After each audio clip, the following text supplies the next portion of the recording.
នេះជារឿងព្រេងនិទានរន្ធត់បែបស្រុកស្រែចំការដែលរៀបរាប់ពីហេតុការណ៍ដ៏ព្រឺព្រួចនៅកណ្ដាលចំការដ៏សែនសប្បុរសជ្រងំនៅជាភូមិដាច់ស្រយាលមួយមានចំការដ៏ធំល្វឹងល្វើយមួយកន្លែងដែលសម្បូរទៅដោយដំណាំស្វាយគ្រប់សពសារពើមានទាំងដំណាំហូបផ្លែដើមដូងដើមខ្នុរនិងបន្លែបង្ការបៃតងខ្ចីគ្រប់មុខនៅចំកណ្ដាលចំការដ៏ធំនោះមានកូនខ្ទមស្លឹកតូចមួយសង់ខ្ពស់ផុតពីដីបន្តិចសម្រាប់ទុកឲ្យអ្នកចាំចំការសម្រាកនិងយាមកាមកុំឲ្យមានចោរមកលួចបេះផលដំណាំតាកែវជាបុរសចំណាស់ម្នាក់រស់នៅតែម្នាក់ឯងគឺជាអ្នកទទួលភារកិច្ចមួយថែចំការនេះរាល់ដងគាត់តែងតែដេកយាមនៅខ្ទមនោះដោយគ្មានការភ័យខ្លាចឡើយព្រោះគាត់ជាមនុស្សចិត្តសឿងនិងធ្លាប់រស់នៅតាមព្រៃភ្នំតាំងពីក្មេងប៉ុន្តែយប់មួយគ្រប់យ៉ាងត្រូវបានផ្លាស់ប្ដូរ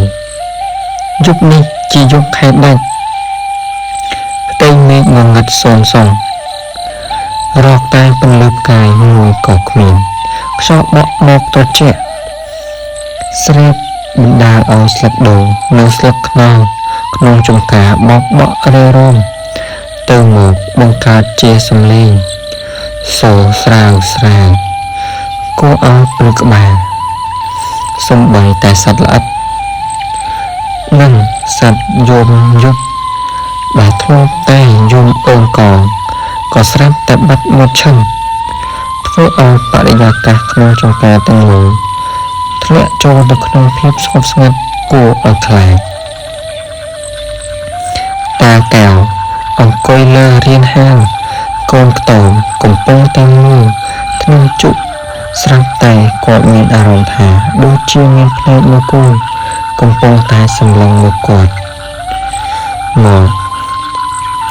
ពីក្នុងចំណោមគុំដំណាំដ៏ក្រាស់ខ្មុកគាត់បានលើកពើមកបញ្ចាំងឆ្វេងឆ្វាយជុំវិញខ្ទមប៉ុន្តែគ្មានឃើញអ្វីទាំងអស់ក្រៅពីស្រមោលដើមឈើដែលរេទៅមកតាមកម្លាំងខ្យល់ខណៈពេលនោះដែលរៀបនឹងចូលដេកស្រាប់តែមានពន្លឺអ្វីមួយដុំពណ៌ខៀវលាយក្រហមហោះចេញពីចុងចំការម្ខាងពន្លឺនេះមានទំហំប៉ុនផ្លែដូងហោះឡើងចុះឡើងរេរោមលើចុងឈើមុននឹងរំកល់ខ្លួនយឺតសំដៅមកគុំខ្ទមដែលនៅចំកណ្ដាលចំការ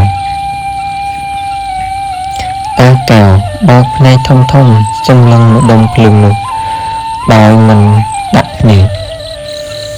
តើជាភ្លើងអំពើភ្លើងធ្មប់ឬក៏ជាពលឹងខ្មោចឡងគាត់គិតក្នុងចិត្តទាំងបេះដូងលូតញាប់ញ័រ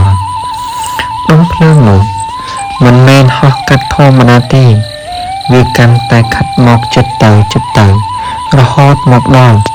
មុខខ្ទមចម្ងាយប្រហែលពី3ម៉ែត្រតែប៉ុណ្ណោះពន្លឺខៀវក្រហមនោះ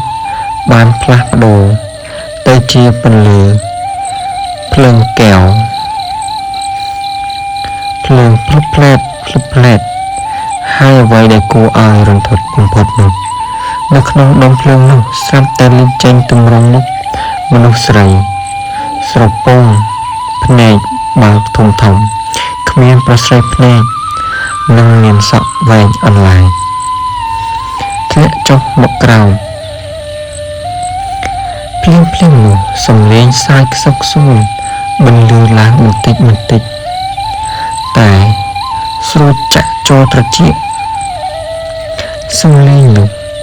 វល់ជុំវិញកូនខ្ទមធ្វើឲ្យតាកែវព្រឺសម្បំស្បែកក្បាលឡើងក្រាស់ខ្មុកគាត់ប្រញាប់លោកដៃយកកំបិតបន្ទះដែលដាក់ក្បែរខ្នើយនិងទា ទាញយកខ្សែគាថាដែលគ្រូឲ្យមកកាន់ណែននឹងដៃសូត្រធម៌មិនដាច់ដុំភ្លើងនោះបានហោះក្រឡំជុំវិញខ្ទមចំនួន3ជុំមុននឹង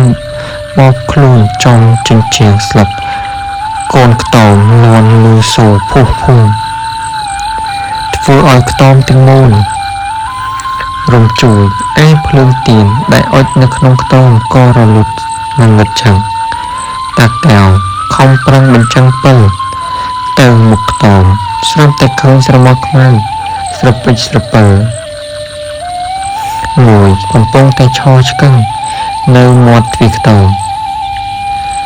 ក្លិនឆ្អាបឈាមនិងក្លិនរលួយកាយឡើងអសោចពេញអាកាសតាកែវដឹងថាបាននៅស្ងាត់ច្បាស់ជាស្លាប់គាត់ក៏សម្រេចចិត្តស្រែកសន្ធោសទាំងចិត្តក្លាហាន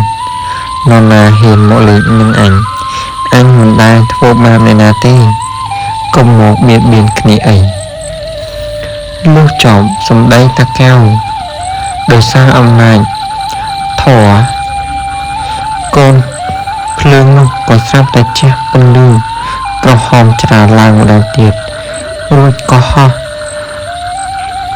ត្រឡប់ទៅក្រោយឡើងទៅលើអាកាសហើយក៏រលាយបាត់នៅក្នុងភាពងងឹតនៃព្រៃជ្រៅខាងក្រៅចង្ការរហូតដល់ព្រលឹមស្រាងទើបតាកែវហ៊ានចុះពីលើខ្ទមពេលគាត់ដើរពីនិចជុំវិញគាត់បានឃើញស្លឹកដំណាំនិងស្មៅនៅខាងខ្ទមមានស្នាមខ្លោចខ្មៅនិងធ្លាក់ទឹកលឿងដាននៅលើដីដែលបញ្ជាក់ថាហេតុការណ៍យប់មិញមិនមែនជាការយល់សុបិនឡើយចាប់ពីថ្ងៃនោះមកអ្នកភូមិលែងមាននរណាហ៊ានដើរកាត់ឬក៏ចូលដេកចាំចង្ការនៅពេលយប់តាមម្នាក់ឯងទៀតឡើយដោយសារតែរឿងរ៉ាវភ្លើងនោះនៅកណ្ដាលចំការ